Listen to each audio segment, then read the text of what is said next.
lung dam na lai siang tho ma kwa lien kwa aneu ni pan som le thum chiang ni gu khit chiang in jesuin Peter James le John te samin mual sang tunga amau ting bek aka to pi hi tua laya amau te maya amit muun ama mel akikhel hi apuan sil te zong lenga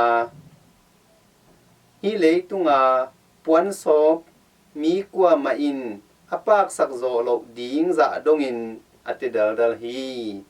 tua chiang in amau te maya Elijah le Moses kilanga Jesu to akiho hi tua kit chiang in Peter in Jesu kianga to pao hilaya nuam ma hi nanga ding bukhat Moses ading bukhat Elijah ading bukhat buk thum lam ni achi hi amau te lau ma u ahi manin Peter in again ding thelo hi to kit chiang in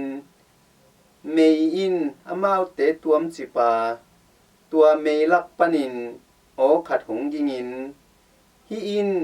ka i katapa hi ama thu na ngai un achi hi tua kit phetin akim apam a etule Jesu lo ngal kwa ma dang munon lo u hi mual tungpan apum suklai takun Jesuin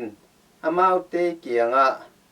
mihing tapain si na pan atho king matingin namu te u kwa ma kianga gen keun chi in anung zui te thua pia hi tua hi manin amau te in alung sim sungu a hi thu koi gi ge u a si na pan tho king na achi in bang achi nom na hi hiam chi in khat le khat akikumu hi tua khit chiang in amau te in Elijah hong pai masading hi chi in lai siang tho siam te in bahang in genu a hi hiam chi in ama adong hi Jesuin amau te kianga Elijah hong pai masa tak pia na khem pu abol phakki hi mihing tapain zong nak pin gim na thuak dinga nial na thuak ding hi